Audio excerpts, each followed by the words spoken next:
Good day, everybody. Still here. Daily Market Pulse for Thursday, June 26th. So we had stocks, markets down for a good part of the day, and then it recovered aggressively off their lows. Not bad. They still finished in the red, except for the TSX. TSX finished green. All others finished very marginally red in much lower volume compared to Wednesday's session.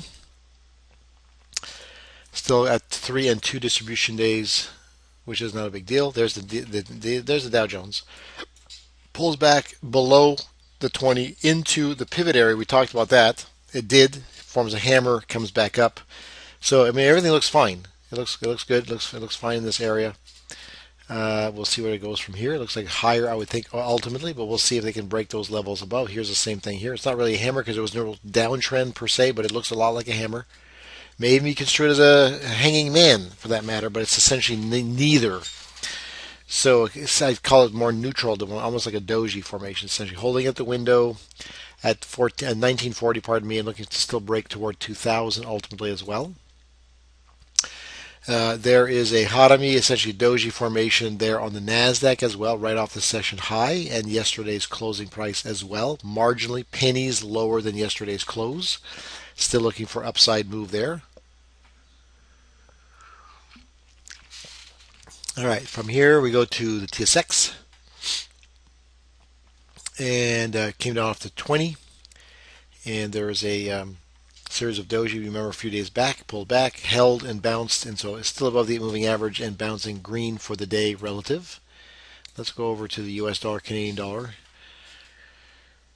From here, if it'll ever show up. There it is. So we were talking about lower into the target. The target was 107. It did that. It's actually faded a little bit lower. Watch this now to maybe bounce back higher. Watch carefully for that one. Here is the euro just kind of straddling and holding the 8 and the 20-day moving average. Still looking for higher levels ultimately. Treasuries, interestingly, got into 137 yesterday, and then today went even higher, marginally higher, but at least higher, but into the upper Bollinger Band, which is still declining. So, interesting that either gets rejected aggressively or it's going to move real quickly into 138, 139. Interesting. This is going up. Markets are not really selling off. In fact, they're holding. So they're both kind of on the bullish side. Treasuries even more so. The overall pattern here, of course, still dictated things could go up. A rising 50, trend line, channel line, etc. All that stuff was still holding. Okay, so from here, let's go over here. I'm sipping on some excellent coffee. It's somebody developed a creamer. It's called Ripped Cream, RIPPED, Ripped Cream. It's protein based. It dissolves beautifully. It's got great flavor. I'm impressed. Get off their website. Anyway, just mentioning that. Let's see, Japanese yen bouncing, looking good still to go back toward 99. Gold straddling, holding levels 1320, still looking for 1335 or higher. That looks very good and strong. Silver, the same thing. Actually, a little bit stronger to some degree, although today was a little bit of a down day, at least part of the day was. That, I believe, should be yesterday's candle. Yep, today's candles are just slightly below the close, holding at 21, with room still to 22. And then crude did start to meander its way back down lower. So it's got a red candle finishing lower. It actually made a new low relative to the last week and a half.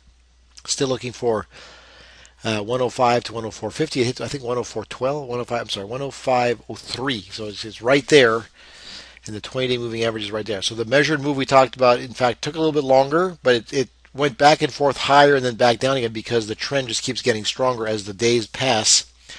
There are more and more bulls present. I'm not necessarily willing to give this up. That's why. So small caps, important to look at. There was a nice bounce yesterday. Look at that lower gap down. It went to 116. Then an absolute reversal to the upside. Very bullish move, finishing near its session high. And then today, reversing a little bit off its lows.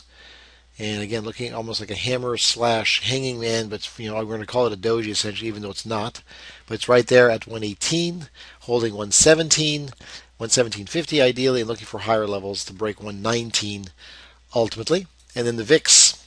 The VIX remains fairly quiet. It's beneath the 50-day moving average, beneath the trend line, holding at the 20 and the 8 moving average as well, near 1150. And that's about it. There's not much else going on. There's pretty quiet, no fear, and life goes on.